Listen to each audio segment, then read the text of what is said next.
Hello friends, welcome to class quiz. यहाँ पर जो है एग्जाम्पल नंबर 2 की बात कर रहे हैं। क्वेश्चन एग्जाम्पल नंबर 2 है। देखिए यहाँ पर so that every positive even integer. So that का मतलब क्या होता है? दर्शाइए, दिखाना है। देखिए हमारा कॉन्सेप्ट बाय कॉन्सेप्ट में करा रहा हूँ। कॉन्सेप्ट क्या है? यूक्लिड डिवीजन एल्गोरिथम का प्रूविंग कॉन्सेप्ट करा रहा हूँ। क्या प्रूव करने वाला? जितने भी क्वेश्चंस इसके बाद कराऊंगा सारे प्रूफ। फर्स्ट कॉन्सेप्ट खत्म हो चुका है। जो फर्स्ट कॉन्सेप्ट क्या था? फर्स्ट कॉन्सेप्ट ये था कि by using Euclid division algorithm you have to find out what HCF. Okay, तो फर्स्ट कॉन्सेप्ट हो गया है, यानी इसमें एचसीएफ निकालना था यूक्लिड डिवीजन एल्गोरिथम का प्रयोग करके। इसमें जो है दूसरा कॉन्सेप्ट है कि आपको प्रूव करना है। सेम ही जो है प्रिंसिपल है यूक्लिड डिवीजन एल्गोरिथम। तो देखिए यहां पर जो है सो डैट दर्शाना है, प्रूव करना है, सिद्ध करो एवरी पॉजिटिव इवन इंटीजर। यानी यहां पर जो है एवरी पॉजिटिव इवन इंटीजर यानी प्रत्येक धनात्मक समपूर्णांक। प्रत्येक धनात्मक समपूर्णांक मतलब क्या होता है? यानी यहां पर 2 हो सकता है, 4, ठीक है, 6, 8, ठीक है, 10, ये सारे क्या है? धनात्मक है, पॉजिटिव है, ठीक है, और समपूर्णांक है। सम मतलब इवन इंटीजर है, ठीक है। यहां पर जो है पूर्णांक की बात हो रही है। तो यहां पर जो है जैसे आपको पता है कि पूर्णांक 2 प्रकार का होता है, एक होता है माइनस और एक होता है प्लस। तो हम इस साइड की बात कर रहे हैं। यहां पर 0 को हम इग्नोर मार रहे हैं। इसके बाद जो भी नंबर है, तो जो भी नंबर होते हैं 2 प्रकार के होते हैं। एक होते हैं इवन और एक होते हैं ऑड। इवन मतलब सम, ऑड मतलब विषम, ठीक है। तो इवन जो है पॉजिटिव इंटीजर, यहां पर ऑड पॉजिटिव इंटीजर, ठीक है। तो इस प्रकार से बोला जाता है। उल्टा भी बोल सकते हो, positive even integer, positive odd integer, जैसे इसमें बोला हुआ है 2q के रूप का होता है, ठीक है। Is of the form 2q and that every positive odd integers is in the form of 2q plus 1। तो यहां पर 2 चीजें हमें प्रूव करनी है कि अगर वो इवन है तो उसका फॉर्म होगा 2q, अगर वो ऑड जो है इंटीजर है तो उसका फॉर्म होगा 2q प्लस 1। बस ये प्रूव करना है। मैं आपको ये समझाने से पहले थोड़ा सा आपको कॉन्सेप्ट करा दूं। क्या होता है कि मैंने अभी सिखाया था कि यहां पर डिविडेंड है, इससे पहले वाली क्लास में डिवीजर है, यहां पर रिमाइंडर है और यहां पर कोशेंट है, ठीक है। हिंदी में थोड़ा चलो लिख देता हूं मैं, भाजक, भाज्य, भागफल और शेष। तो फॉर्मूला क्या है? फॉर्मूला ये है कि dividend equal to divisor equal to quotient और प्लस क्या? रिमाइंडर, ठीक है। हिंदी में भी लिख लोगे आप कि भाज्य बराबर भाजक गुणे भागफल जोड़ शेष। तो अब यहां पर कुछ थोड़ा सा एक फॉर्मूला लगाना है। सपोज कीजिए मैं यहां पर ए लिखता हूं, यहां पर बी लिख देता हूं, यहां पर मैं क्यू लिख लेता हूं और यहां पर लिखता हूं आर। तो क्या बन जाएगा? ए बराबर डिविडेंड हमारा क्या है? ए। तो बी हमारा क्या है? डिवाइजर है, मल्टीप्लाई है कोसेंट क्यू और रिमाइंडर क्या है? आर। यानी यहां पे रख देता हूं ए बराबर बी क्यू और प्लस आर। तो ए बराबर बी क्यू प्लस आर। चलो भाई, यानी ए बराबर बी क्यू प्लस आर।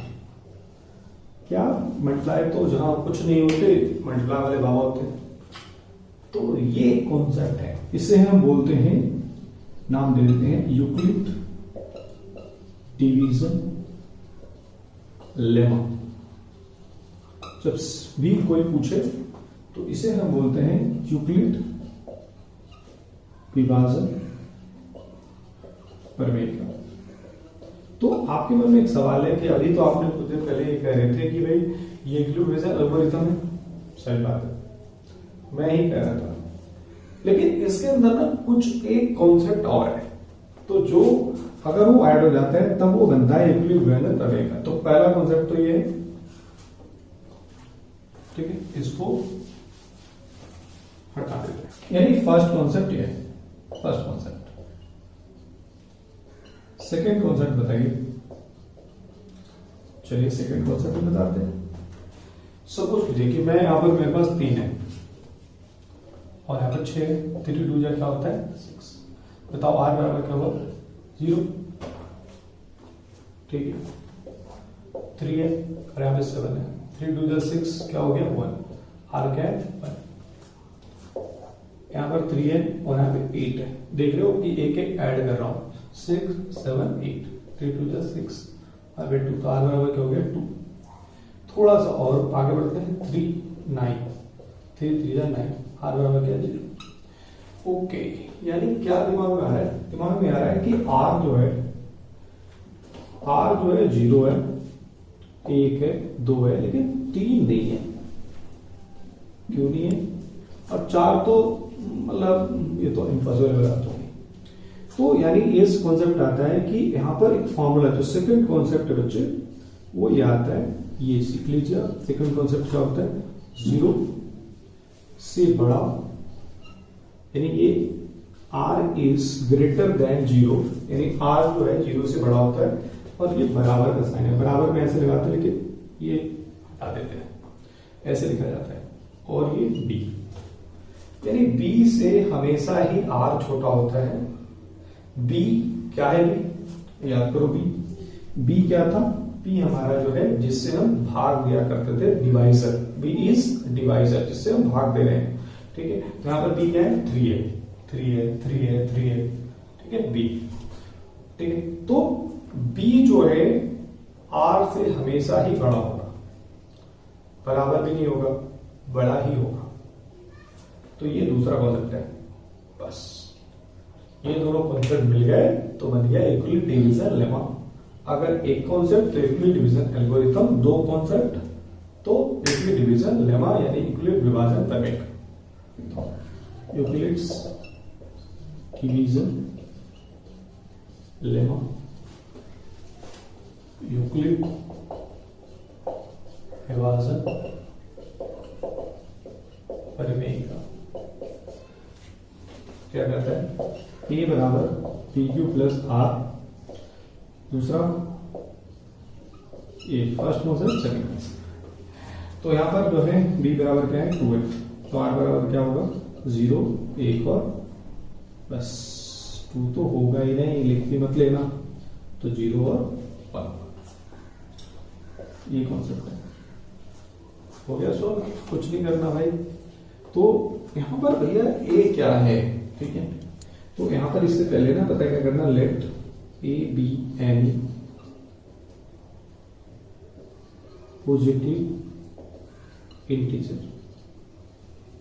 ठीक है, let a be any positive integer लिख देना।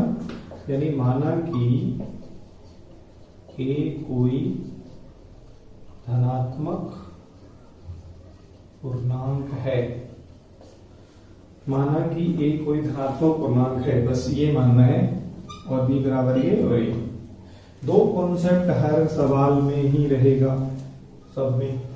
ये से उठाओ, क्वेश्चन से उठाओ। एक कॉन्सेप्ट मान लो कि a जो है कोई धनात्मक पूर्णांक, r p से छोटा है, 3 चीज। ठीक है, अब यहां पर क्या है, तो हम क्या लिख देंगे 2 चीजें, ऐसे बना लेना, पॉजिटिव और इंटीजर। पॉजिटिव केवल इंटीजर।